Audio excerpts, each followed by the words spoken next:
To have a conversation. My name is Andreas Peschke, and I'm the ambassador of Germany. And well, thank you very much, Siyabonga, for the dialogue and reaching out. There's one thing I would like to mention. I listened to you very carefully when you spoke about the Marxist and Leninist principles of your organization. We have a feeling that the mixed governments or coalition governments do not really work so well at the moment. That the interest of furthering the interest of the people, of increasing and improving social services. Not on Germany's terms? No. We have been giving Germany a lot of money here in South Africa for assembling cars. Not for building cars, for assembling cars. Why is Germany not building those cars here? And create jobs here? In South Africa, we have a problem of unemployment here. Germany will not have a problem. It needs leadership that is decisive, that is going to say, look, we are going to meet you halfway, but you have to meet us halfway. Assembling is not enough. Let's start it here and build it here. So, and Germany's investment under the EFF government is not threatened at all. The same as any other investment. But we are going to renegotiate the deals.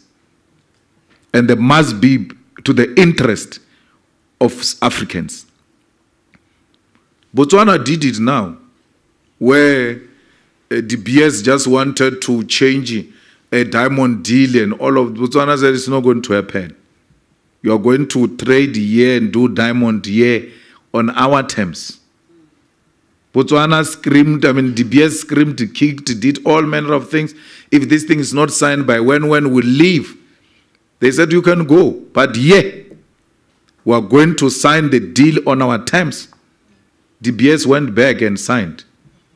So that's leadership. Investors want to know what is your position on this matter, so that they can navigate around it and see if they can still make profit out of it. They are not interested in you or in anything. They are interested in politics. That's why they mine blood diamond. They know people are being killed there. This diamond comes from where people are being killed. They still take it.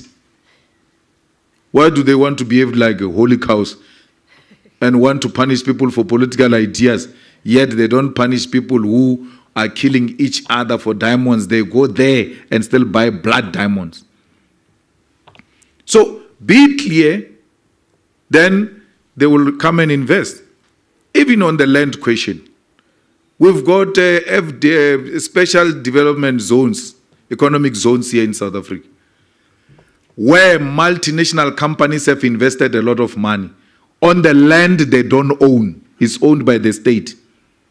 Special industrial zones, special economic zones in South Africa where multinational companies have put billions of rands. They don't own that land. So what is the obsession with the ownership of the land? Why do you say when you state own the land, the multinational companies want to invest because there is no guarantee? No, you give them the guarantee that from this period to this period, this is yours, these are the benefits, these are the incentives, this is what is going to happen. Please invest here. They will invest. They have done it now under this government. Why do you say when people don't own the land, there won't be investment? There is a huge development that happened right in front of us. You said, one of you said, was here for 9 years. I think it's a dean of diplomatic corps. There's a huge development here in Midrand, where there is Mall of Africa. That land, that big development you see there, that land is owned by an Indian family. When you buy property there are no transfer costs. No one owns.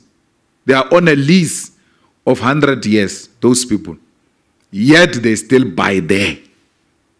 Black, white, Indians, everyone buys in a place where they don't own the land. A land is owned by an individual family. There's a huge mall invested there in the land they don't own. People are not looking for those things of ownership of the land. They just want a land tenure guarantee that from this period to this period, this is yours. They calculate, they say, we'll make a profit, then that's fine. Let's go. That's how business works. Who said people fall in love with land? There's no one who falls in love with land. No one falls in love with diamond or gold. They fall in love with money. Anything that can give them money, they will go and invest in it.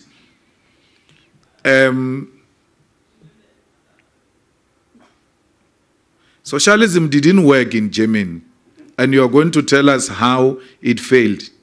But go and also learn from China how socialism works, and it has succeeded in China. It doesn't mean if it has failed in Germany, it will fail everywhere else. We're not Germans, we're South Africans. In China, they've got socialism with Chinese characteristics. What stops South Africans from having socialism with South African characteristics? Learning from Germany, what worked, what did not work. Take the good things, leave the bad things. Why capitalism always resort to Chinese principles, to socialist principles, every time they get into trouble? When the banks failed in 2008 and put the world into a financial crisis, it was socialist principles that took the world out of that crisis through state intervention. Where was capital at that time? If we go now, we're in Pretoria now. Let's go to commercial crimes or go to liquidation or high court and all of that. Every day without fail, there are private companies that are being liquidated there. Who said if it's capitalist owned or private owned, it's inherently successful? Who said that? So it's an ideological debate we can have. We know what happened in Eastern Germany. We know what happened in the Soviet Union.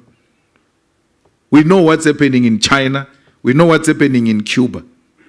So we can have a deeper discussion about whether this is really a way out. We sometimes get fixated on concepts, but in reality, you do the things that you say you don't want to do. Every time capital gets into problems, the state must intervene. Every time. That's when you now see the importance of socialist principles. Coalitions in South Africa will work. This thing is a new thing to us. We don't know it. And we're learning on the job. We're learning on the job. So please be patient with us. We have succeeded so far. No municipality has actually completely collapsed to a point of having to be resuscitated by an upper government under coalition. So it's a new thing. We're learning on the job and we'll get it right. The problem is not coalitions. The problem is the ANC and the DA.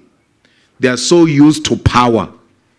And when they now get out of power into a coalition, they still want to behave like they are in power. Coalition means power sharing. You must let go. Don't behave like you still have power when you don't have power. You must share. And who will make the best a coalition partner, because we have never been in power, so we don't know power. Maybe the first power we're going to experience is through coalition, and it will be the first experience. But those who are used to controlling power, when it shifts, they are still in denial, and they want to behave like they still have power. And it leads into the problems we see in the coalitions. At the center of a problem is the ANC. It has been in power for too long. When it gets removed into a coalition, it is in denial. Same thing as the DA, that suffers from white supremacy. That in coalition with black people, a white person must lead. That white supremacist mentality is what causes problems for us in coalitions. But otherwise, coalitions will work. And coalitions are the best thing for me. I think We deserve that. Where no one has got an absolute majority. We all govern through consensus. And we look at what is in the best interest of our people. Because too much power corrupts. And that's what we have experienced since 1994. The same thing with the European Union. Don't say, what are we going to ask from you? That's a big brother mentality. What are you going to ask from us? Yes, don't say, why should it be us who are asking? We're not asking for anything. We're fine. So let's relate as equals, not as a beggar and the big brother supplier. No, we will relate with the European Union. It's a necessary body. We'll relate with it, we'll respect it, and the respect must be mutual, and will engage on what is in the interest of our countries, not what is in the interest of the European Union. We're in a mess now. We've decommissioned our power stations because countries like the USA, like the UK have said to us, no, do away with these things. We are going to introduce green energy. Here's the money and all of that. People took the money. There is no electricity today. So we ought to relate as equals so that no one imposes their ideas on us. We are people that subscribe to superior logic. Anything that is scientific, anything that has been proven, anything that makes sense, we'll agree with it. It doesn't matter whether it comes from European Union or it comes from BRICS or it comes from China or Russia. No, we will not agree with anything that seeks to belittle us and make us look like we are beggars in this kind of a relationship. So that's the same with AGOA.